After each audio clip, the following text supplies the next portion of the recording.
Bueno, se cortó aparentemente.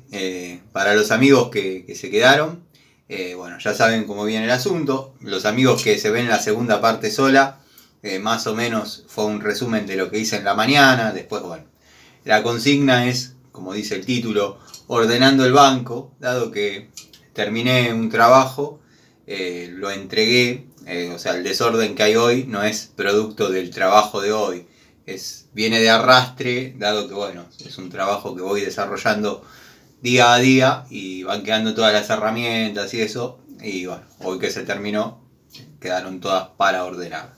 Después, bueno, critiqué un poquito a Pan Triste, producto de que subió un video mutilando un ventilador de techo, producto de que no encontraba el capacitor.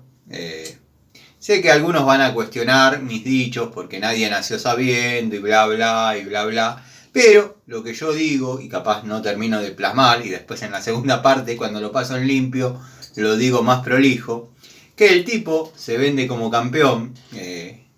No nacimos sabiendo nadie, siempre va a haber algo que nos va a disparar una duda, que vamos a conocer en el momento, en fin, las cosas van cambiando. Pero particularmente ese ventilador que estaba desarmando, buscando el capacitor, se instala, o al menos el primero que yo instalé, fue en el año 93, desde el año 93 que armo, instalo y bueno, pongo en funcionamiento ventiladores de techo. Nada, en una época valía más cara mi mano de obra que el ventilador en sí mismo, dado que estaban uno a uno, el DM2, bueno, toda esa historia que ya la conocemos. La cosa es que el tipo, pasándolo en limpio, a donde yo voy, si bien ninguno nacimos sabiendo, el tipo, desde el año 93, que puede estar de antes, pero que yo tomé contacto con eso, fue en el año 93. Del año 93 a la actualidad, el tipo jamás desarmó un ventilador de techo. Simplemente le cambió el capacitor a alguno que tenía la campana en la parte superior del motor y ahí está la bornera con el capacitor. Los que vienen con inversión de giro se ve que nunca desarmó. Un capo, un maestro. Siempre lo terminan poniendo en campeón y termina siendo un gil. Pero bueno. Vamos a colgar la antológica. Esta es la abuela de todas las francesas. En la primera parte comenté, porque estoy haciendo memoria de lo que comenté hace un rato, en la primera parte. Comenté cómo la adquirí, me vino en un lote de herramientas que compré con los muchachos de la ferretería BOM. Obviamente no es vino nueva, estaba ahí en la ferretería que compraron. Y bueno, nada, ellos no iban a hacer nada con ella y bueno, me la metieron en el combo. Y bueno, al principio la compré como, digamos, un adorno para el taller. Después me vi tentado en utilizarla alguna vez que fue posible, pero es lo contrario a cualquier llave de esta época. Es con una anatomía curiosa, prácticamente inaccesible, sumado a que ya tiene gastado el gusanito, pero en alguna oportunidad, dado que traba y traba bien, me saqué las ganas de ver qué tal era, qué tanta funcionalidad tenía. Bueno, la llave cuando puede trabajar es espectacular, es muy buena. Pero tenemos que estar hablando de 1920, 1910. De hecho, yo tengo algunas llaves de plomero que las he mostrado acá en el canal, de llaves de procedencia inglesa. No iba a decir llaves inglesas, pero se va a prestar a confusión. Llaves de procedencia inglesa que utilizaban los plomeros en aquella época. Estamos hablando de 1910. Yo me gustaría haberlos conocido a esos maestros de la plomería, porque apretar algo con esa llave, sí, yo creo que la canaleta tendría que pasar del otro lado directamente. No, es imposible trabajar con esas llaves. Con estas, bueno, en algún momento me sedujo la idea de agarrar el cepillo. Ahora le paso cepillo a todo, no es que le paso cepillo a todo. Es que justo quedó en la moladora colocado y siempre digo, cuando arme la máquina le paso, cuando arme la máquina le paso. Ahora en esta moladora puntualmente no se necesitó poner otro disco. porque saco el cepillo, lo guardo y después hasta otra oportunidad que lo tenga que usar, no lo pongo. Entonces bueno, pasa eso cuando pongo el disco flap, le doy a todo, pasa cuando pongo el disco de corte, corto algo, cuando pongo el disco de desbaste, bueno, vamos a afilar los cortafierros. O sea, cada vez que armo esta moladora para determinada tarea, aprovecho y hago todas las cosas que por ahí tengo dando vueltas y que digo, después cuando arme la máquina, y después nunca llega.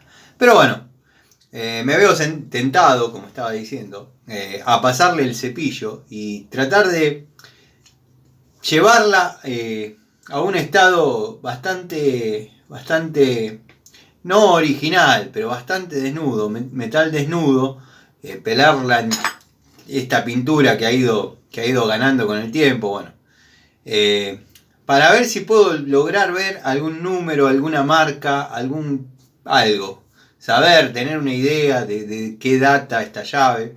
Y la bajé porque muchos amigos me preguntaban por esta llave, dado que tiene una vista bárbara, la ven ahí colgada, está a modo de adorno, como tantas otras herramientas.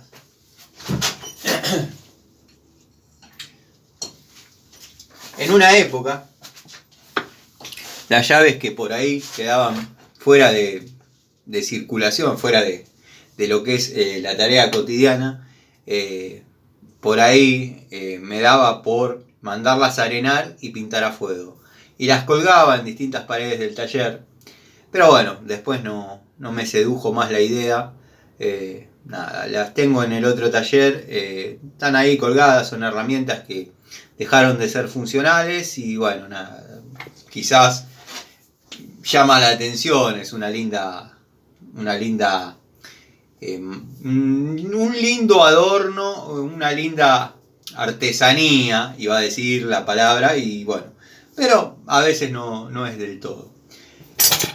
Estos fierros que ven acá, que están completamente oxidados, y por ahí le pase el cepillo, son aguantadores que yo corté personalmente en Industrias Baco, cuando estaba de pantografista, dado que bueno, esto es un fierro macizo, ¿no?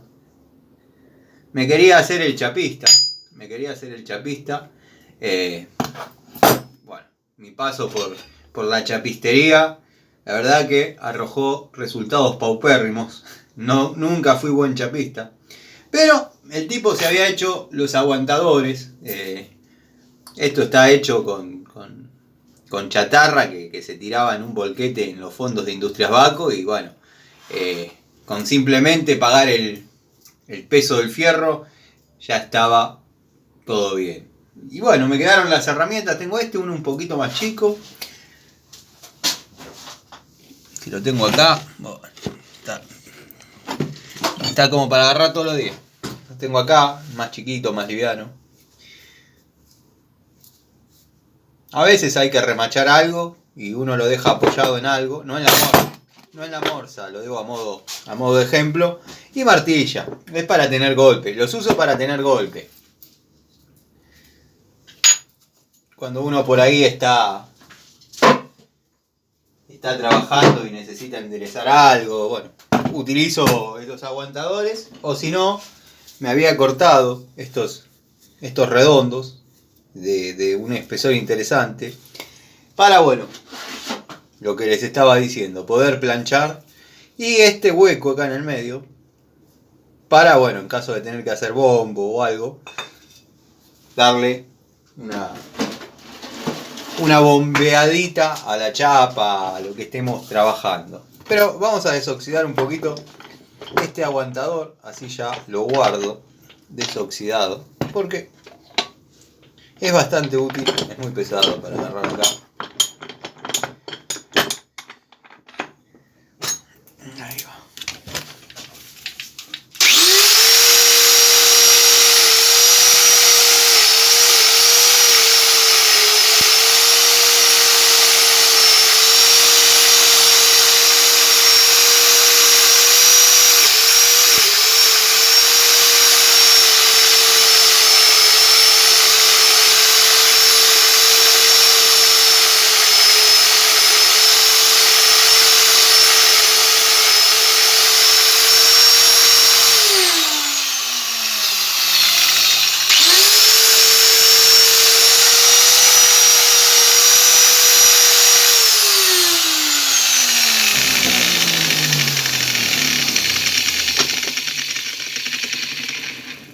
Fierro posta a posta.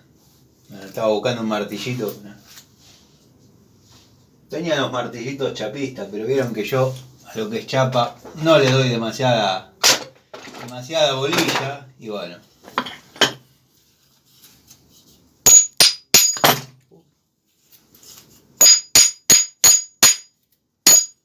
Sí, Tano. Ya se vio que es posta, Bueno. A este le llamábamos pata de cabra, creo. Pata de cabra era el nombre de este aguantador.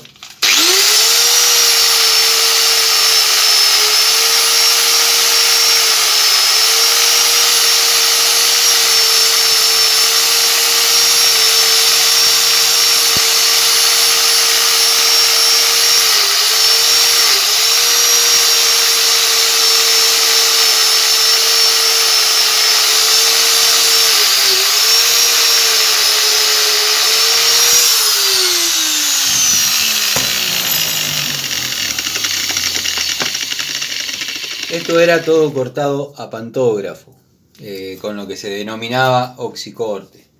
La idea era agarrarlo así y planchar, bueno. Pasé sin pena ni gloria por la chapistería, así que bueno, lo vamos a poner acá en la estantería. Así ya sabemos dónde está en el momento de buscarlo.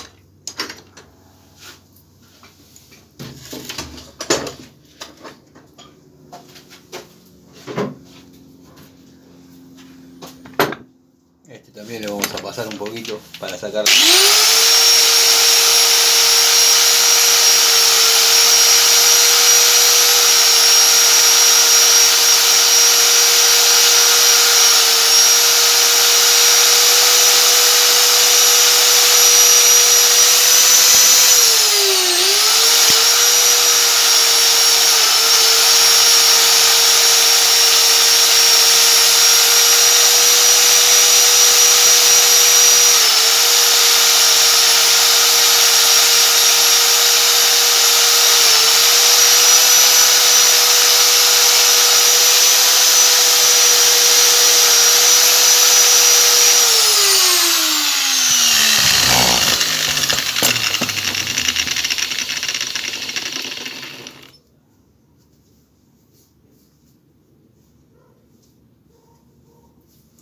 Y esto tiene un espesor de, si no me acuerdo mal, era 3 pulgadas, pero me parece que no. Vamos a ver. Estoy tratando de agarrar una cinta métrica y siempre se me cae algo. Bueno, lo logré. 60 milímetros. El otro es el de 3 pulgadas. 65 milímetros. No sé si se ve, yo a veces muestro.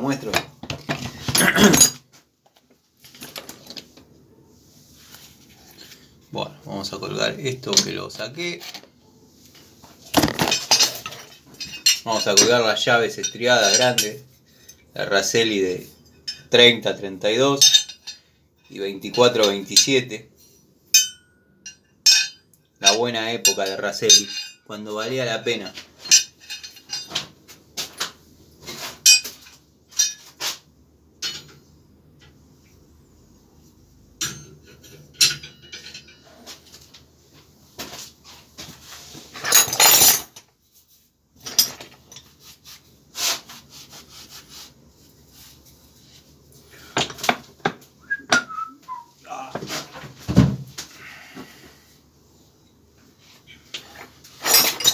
Vamos a separar las herramientas al banquito y de ahí a cada una de las cajas.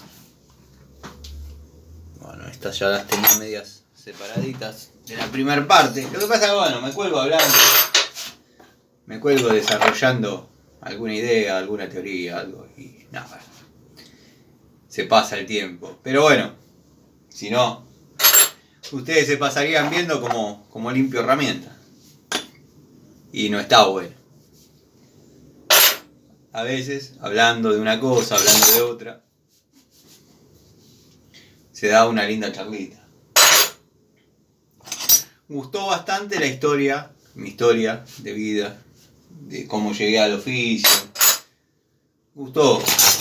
Más allá de lo que dejan en los comentarios cuando se comunican en forma privada, por Instagram. Lo más privado que tengo para hablar con ustedes es Facebook o Instagram. Y después, bueno, cuando hay gente que obviamente se merece por ahí desarrollar un poco más la conversación por WhatsApp, bueno, nada, gente buena leche que nada, verdaderamente siente un aprecio por uno, cosa que es lindo. Es importante ganarse el cariño de la gente. Si bien no es imprescindible, pero por ahí está bueno tener el cariño de gente que no opina 100% como uno. Que por suerte, si bien con acá los amigos del canal tenemos una afinidad y compartimos criterios técnicos y muchas cuestiones que bueno, hacen a que uno tenga un aprecio y ganas de comunicarse y hablar y qué sé yo, no siempre estamos de acuerdo con los puntos de vista el uno del otro.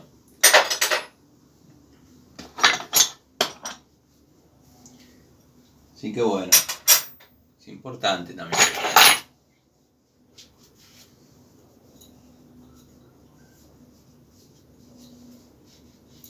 Francesita de 6 pulgadas, esta es del taller. Esta es una Robust, no sé por qué se me secó la boca. Tendría que haber tomado un vasito de agua antes de seguir con la segunda parte. Pero bueno, creo que tengo para 2 o 3 palos. El tipo habla y habla y habla.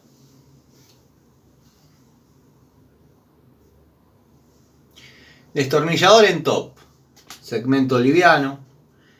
Esto vayan tomándolo como determinadas pruebas de contacto, determinadas tomas de contacto que voy realizando y voy mostrando, y obviamente se va viendo más avejentado, con algunos signos de haber trabajado. Ya no es el destornillador que vimos en el packaging, en el blister. Es un destornillador que hace 2 meses aproximadamente está trabajando. Segmento económico, la verdad, muy lindo. Da la sensación de empuñarlo y que va a cumplir. Y la verdad, cumple. No es para hacer una fuerza extrema como podría ser, no sé, los de esta línea. Este mango lo empuñamos y ya nos predispone a hacer fuerza. Este, bueno, no engaña, nos predisponemos a no hacer fuerza.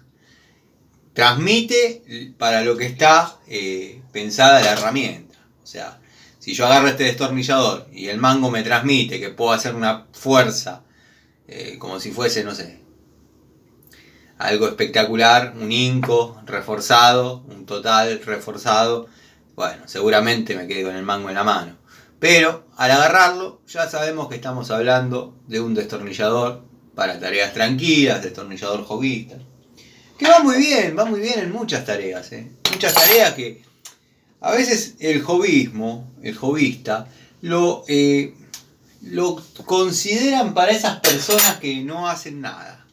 Lo tienen ahí, tienen la valijita y la utilizan rara vez. Y me ha pasado de ir a domicilio y ver las herramientas de por ahí el hombre de la casa y nada. Estaba ahí, de adorno. Para hacer cositas, le llaman. Y se da el factor opuesto. Generalmente esa gente tiene herramientas de mucha calidad. No sé por qué se da ese factor. Pero bueno, donde he visto cajas de herramientas de maridos, de hombres de la casa, que por ahí buscan voy a comprar un PoxyRam, por ejemplo. Voy a comprar un Fastix. Voy a comprar X. No, pará que yo tengo. Y sacan la caja y esto y lo otro. Por ahí pelan una 72, pelan una 224, una 142. No, esta la compré circunstancialmente, pero no, nunca la pude usar, qué sé yo. Y por ahí tipos que sí se dedican tienen herramientas de un poco menor calidad. No estamos hablando de profesionales, de gente que vivimos de esto. Estamos hablando de hobbyistas. Y muchas veces, tipos que entienden y saben y laburan, utilizan herramientas hobbyistas, a modo circunstancial y de apoyo, ¿no? Porque bueno, parece que no, pero uno va agarrando las limitaciones de la herramienta, sabe hasta dónde exigirla, sabe dónde va a estar la fatiga, hasta qué punto darle. Esta, por ejemplo, es una llave china de 17 milímetros. No sé si se va a ver. Tiene la anatomía de una Craftsman, salvando las distancias. Digo siempre lo mismo, pero es la misma anatomía. O una Cesa, que tenía hasta acá, hasta hace poquito. Pero bueno, es china. Es china y de la década del 90. Me acuerdo que este juego venía de 6 a 22 milímetros. Decía China, toda la bola. La verdad que a mí me dio resultado. A mí me dio buen resultado la llave. Está bien. Quizás no era para desarrollar un trabajo en los torinos, pero fui a 600, desarmé todo. ¿Qué sé yo? Es como hablamos siempre, ¿no? Ya es un clásico del canal y ya lo saben. Hay chino bueno y chino malo. La década del 90, cuando compré todas estas herramientas, las de segmento, llamémosle, en su momento era lo que había profesional y bueno, en mi caso. Pero supe elegir. Es el día de hoy que sé elegir una genérica, una buena genérica. Y no, hay rara vez me sale mal. Me ha pasado con herramientas de renombre que bueno, a diferencia de lo que quieran decir o pensar, yo estoy tranquilo que a mí se me explotaron en la mano. Sé que fue un hecho aislado y hubiese estado bueno que lo consideren como tal y bueno, nada, pero pongan en duda la capacidad de uno de utilizar una llave a los 30 años de trabajo. Es medio raro, es medio no querer ver. Pero bueno, nada. Vieron cómo es. Cada uno puede tener una opinión y nada. Desarrollarla. Pero ese muchacho la tiene de adorno. Yo la rompí laburando. Rompí 142 laburando. Yo lo comenté, pero con la 142 nueva, yo cuando la vi colgada, está el tablero de exhibidor, 140, 141, 142, 143, 144. Bueno, compro la 142. Tenía que empezar una instalación, dije, vamos a jubilar la anterior. Esta va a ser de apoyo con la Robust, la Cesa, alguna segundona, pero vamos con la nueva. Y me parecía una Pico del Oro gigante. Cuando la vi, digo, esto es una Pico del Oro gigante. No se la banca. Cuando empecé a laburar con la 142 nueva, dijo, esto es espectacular. Livianita, se bancaba la toma, iba bien. Livianita.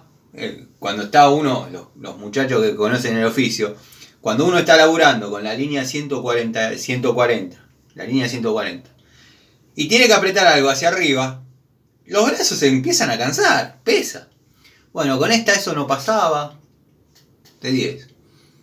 Estoy apretando los últimos codos llegando a un nicho, llegando al nicho de medidor, los últimos codos que ya formarían la bisagra. ¡Pah! Se me parte la varilla. También el factor sorpresa, ¿qué se rompió? La varilla de la 142 nueva. Bueno, en esa época no tenía las herramientas, llamémosle, de la tecnología para hacer. Tampoco se hacía así, pero bueno. No tenía la tecnología y las herramientas para comunicarme Baco y decir me pasó esto, video, un desarrollo del tema y que circunstancialmente me la reconozcan. Entonces la llevé donde compré. A los 3 meses calculo que se habrá acordado de dársela al distribuidor. El distribuidor la tuvo otros 6 meses en el auto. Hasta que en un momento dijo, ¿este fierro qué es? Ah, sí. Bueno, un día, después de varios meses, fui a donde lo compré y me dijeron, llegó la llave tuya.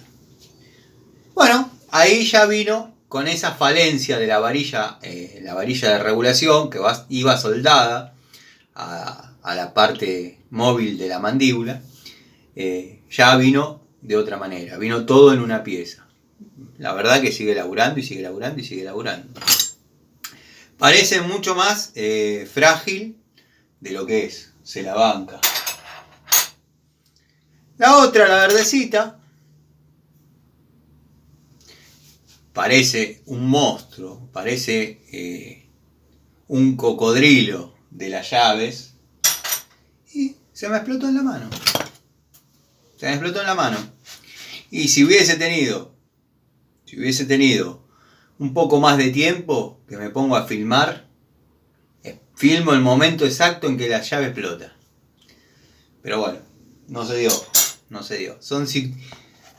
Y si lo filmaba, lo que hubiesen dicho es, está todo armado eso. Eso está todo armado, no puede ser que justo explotó. Qué casualidad, que justo explotó. Pero bueno, qué sé yo. Si por lo menos los que me critican hubiesen desarrollado una instalación para poder decir yo sé cómo se ajusta, son tipo de mostrario. Pero bueno, qué sé yo, pasa y nada. Pero ya se me va a ir yendo la bronca. No tengo bronca, tengo los recuerdos. Soy un tipo así que nada, cuando estoy diciendo la posta, estoy diciendo la verdad, siempre cuidé la credibilidad del canal y esto y lo otro. Y nada. Ya alguna en algún otro lado se va a romper. Siempre termino cayendo en cable tipo taller, que en algún momento busqué, hoy apareció solo. Pero eso es la magia de este taller. Que las cosas desaparecen y aparecen cuando uno menos la espera. Sector de cables, ponemos ahí. Martillo, el roble.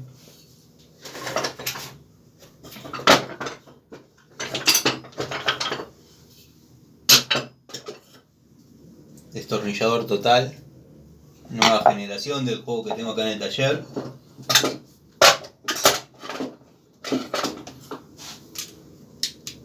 Pinza de punta genérica, que más de una se le parece, más de una, y tipo Tulsen, todas esas son estas.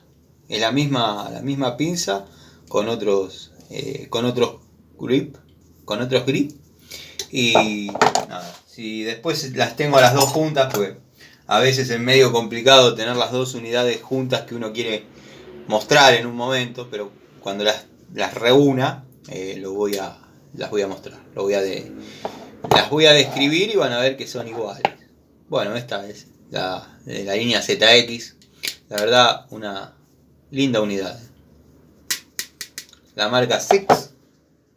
Tengo que reeditar cuando vaya para el tallercito el video de las herramientas Sex, dado que gran parte del elenco lo tengo allá. Bueno, acá tengo un cortafierro que afilar. Ahora vamos a ver si le pongo el disco a la moledora y lo afilo. Le voy a poner una morsa al divino botón. Llave de 14-15, una Ford a la batea de usos frecuentes. Llave de 12-13. Esta es una más de las que yo cuento siempre. Estas, para el amigo Miguel, tenían la anatomía de la Shiva, es exacta. Ponés el juego de Shiva sobre este juego y es igual. Yo pensé que no se la iban a bancar porque era la copia de una Shiva. Bueno, uno ignorante hasta ese momento. La cosa es que la llavecita de 10, un lujo. Un poco las odiaba estas allá en mi adolescencia. Si bien estaba orgulloso de tener estas llaves, pero venía acostumbrado a trabajar con las llaves largas, incómodas. Medio me parecían de juguete. Claro, la inexperiencia de aquella época quizás no dejaba entender que eran tan importantes las llaves cortas como las llaves largas. Pero bueno, uno aprendió y tuve la suerte de, pese al quizás no tenerle demasiado cariño, haberlas cuidado y que el día de hoy sean una joyita, algo que pocas personas tienen, conservan y poderlas mostrar, ¿no? Obviamente.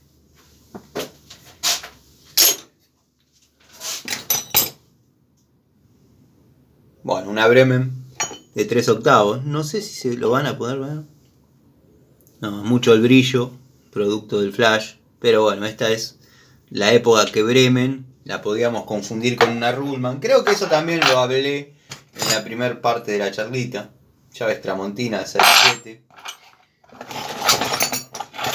Bueno, estas son las llaves que vienen con las motitos, las 110, las 150. Tengo, no sé, debo tener 15 llaves de esta fácil. Cada motito que tuve le saqué todas las herramientas. Ni a palos iban a ir con las herramientas. Bueno, tienen que andar dando vuelta un montón. De esas hay. ¿Para qué las uso? Porque no sirven demasiado. Pero a veces hay que ir a hacer algo afuera. Y por ahí, entre que uno sale, atiende lo que hay que atender afuera, tiene que dejar las herramientas en la puerta, ¿no? Pues está el cliente y tiene que dejar las herramientas en la puerta, no va a andar entrando y saliendo con las herramientas. Y bueno, estas quizás, ya creo que a esta altura me duele perderla también, pero no sería tanto lo que uno pierde. Y tienen esa particularidad, al ser así, chinardas, no las quiere nadie, no se las roban.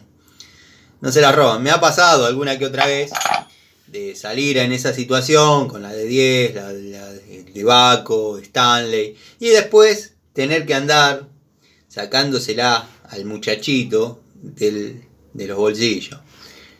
Digan que uno es zorro viejo, que conoce la calle, que ya anduvo, y bueno, sabe cómo recuperar mediante la palabra. Y si no, bueno, tener que meter un correctivo. Una unidad